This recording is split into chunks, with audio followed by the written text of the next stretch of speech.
ఏయ్ ఆమోద్, అసలు నువ్వేం మాట్లాడుతున్నావో నీకేమన్నా తెలుస్తా ఉందా? ఇక్కడికి వచ్చి ఈ శవ రాజకీయాలేంటి? ఒక పెద్ద ఆయన పోయాడు అన్న బాధలో ప్రతి ఒక్కళ్ళు ఉన్న సమయంలో కొన్ని పార్టీ పరంగా వచ్చాం. వచ్చిన వాడి ఆయనకి మరణ పట్ల సంతాపం తెలియజేసి వెళ్ళడం మానేసి, ఈ మండలంలో ఏ రాజకీయ నాయకుడికి కూడా ఇప్పుడు దాకా అధికార లాంఛనాలతోటే సాగనంపాం. ఈ మండలం చరిత్ర అటువంటిది. కల్లపూడి మండలం చరిత్ర అటువంటి చోట అధికార లాంఛనాలతో రాజలాంఛనాలతోటి పద్మనాభం గారిని పంపిస్తామని చెప్పి చంద్రబాబు నాయుడు గారు, పవన్ కళ్యాణ్ గారు అనుకుంటే, మీరు చేస్తున్న రౌడీజం ఏంటిది? ఇది రాయలసీమ అనుకుంటున్నారా? నాకేం అర్థం కావట్లేదు. ముద్రగడ పద్మనాభం గారు పర్వదించే టైంకి మేము కళ్యాణ్ గారి దగ్గర కూర్చుని ఉన్నాం. ఆయన మెసేజ్ రాగానే వెంటనే 2 నిమిషాలు మౌనం పాటించిన పెద్ద ఆయన ఇదయ్యారని చెప్పి 2 నిమిషాలు మౌనం పాటించి తదుపరి మనం ఎంత గౌరవం ఆయనకి ఇవ్వాలి అన్న దాని మీద ఆలోచన చేయడం జరిగింది. అవన్నీ నీకు తెలియదు. అటువంటి వ్యక్తిని ఎంత గౌరవంగా పంపాలనో తెలియదు. ఏదో పద్మనాభం గారు వీళ్ళమ్మ నీకు రాసి పెట్టి చూపించినట్టు ఆయన ఆఖరి మాటలు ఆయన నేను నీకే అప్పచెప్పినట్టు ఇలా మాట్లాడుతూ ఉన్నావు. ఇక్కడికి వచ్చి చెప్పు దెబ్బలు తిన్నాను. కాకపోతే ఈ మాటలేంటి?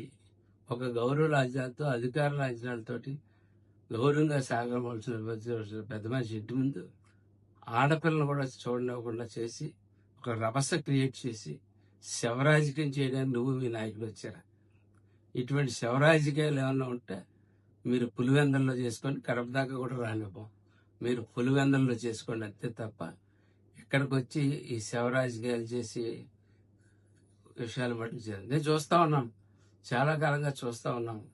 మాట్లాడితే పోలీసు వాళ్ళు తోసేయడం, మాట్లాడితే పోలీసు వాళ్ళని కొట్టేయడం, పోలీసు వాళ్ళ మీద దౌర్జన్యం చేయడం, ఏదో ఒక తవ్వుకు తెరతీర్చాలా ఈ డెవలప్మెంట్ జరుగుతున్న టైంలో ప్రజలను దాని నుంచి డైవర్ట్ చేయాలన్నట్టు ఆలోచన. ఆఖరికి పద్మనాభం గారు ఆయన ఇష్టం మేరకు ఆయన పొలం మార్చుకుని ఆయన ఇంకో చోటుకి వెళ్తే నువ్వు వచ్చి మా కాపులు ఇక్కడ చేసావు, అవి చేసావు అని చెప్పి నువ్వు ఇంకో రకమైన ఆలోచనలు ప్రజల్లో కలగజేయడానికి మాట్లాడటం, వ్యవహారాలన్నీ మానుకోకపోతే ముందు ప్రజలతోటి లెంపకాయలు తినే రోజులు దగ్గరలోనే ఉన్నాయని చెప్పి తెలుసుకోవాల్సిందిగా రాంబాబుకి అని చెప్తా ఉన్నాను. పదే నేను పోలీస్ యూనియన్ కూడా అడుగుతా ఉన్నాను, ఎందుచేత మీరు భయపడుతున్నారు? దేనికి భయపడతా ఉన్నారు పోలీస్ యూనియన్స్? పదే ఈ క్రిమినల్ ఇదేనా కూటమి పార్టీ అనుకుంటున్నారా? ఇది క్రిమినల్స్ పార్టీ అనుకుంటున్నారా? వాళ్ళ క్రిమినల్స్ పార్టీలో జరిగినటువంటి గొడ్డల పార్టీలో జరిగిన విధానంగా ఇక్కడ జరగడానికి వీల్లేదు అంటే పోలీస్ యూనియన్స్ కూడా కలర్ చేసుకుని దీని మీద పోలీస్ అంటే ఒక భయం, ఒక భక్తి, ఒక భయం, ఒక సమాజంలో పోలీస్ అంటే భయం లేకపోతే అరాచకాలు, క్రిమినల్స్ పెరిగిపోతారు. అటువంటి పరిస్థితి పోలీస్ యూనియన్ కూడా తెలియజేస్తాను. అలా పదే ఒక వ్యక్తి పోలీసుల్ని గుండెల మీద చేతులు వేసుకుని తోసేస్తా ఉన్నాడు. ఒక ఆంబోతిలా తోసేస్తా ఉంటుంటే పోలీసుని చూడమని చెప్తా ఉన్నా. అలాగే పద్మనాభం గారు మృతిపట్ల ఆల్రెడీ వెంటనే సంతాపం తెలియజేశాను. మాకు రాజకీయాలుగా ఏది రకంగా ఉన్నప్పటికీ మా ప్రాంతంలో ఆయన కూడా ఒక పెద్ద నాయకుడు. అటువంటి నాయకుడు, ప్రతి నాయకుడు కూడా గౌరవ లాంఛనాలతో ఈ ప్రాంతం నుంచి ప్రభుత్వ లాంఛనాలు, గౌరవ లాంఛనాలతో ప్రతి నాయకుడు కూడా వారి యొక్క వయసు అయిన తర్వాత, అనారోగ్య పాలైనప్పుడు, ఎప్పుడన్నా ఇదైన తర్వాత, వారు పరమదించిన తర్వాత ఎప్పుడు గౌరవ లాంఛనాలతో ఈ మండలంలో ప్రతి నాయకుడు వెళ్ళాడు. అటువంటిది కూడా ఆ గౌరవం కూడా ఆయనకు దక్కనివ్వకుండా చేసే కార్యక్రమం మీద మీ నాయకులు తెల్లాట్లోకి గుండాల కింద వచ్చేసి కన్న కూతుర్ని కడసారి చూసుకోవడానికి వస్తూ ఉంటుంటే వాళ్ళ ఇంట్లో వాళ్ళ పేరు చెప్పి మీరు వద్దన్నారు, చెయ్యొద్దన్నారు అని చెప్పి ఆ పాత్ర అంతా మీరే వహించారు. టోటల్ గా అక్కడ మా ఊరోళ్ళు నాకు కనపడలేదు పెద్దగా.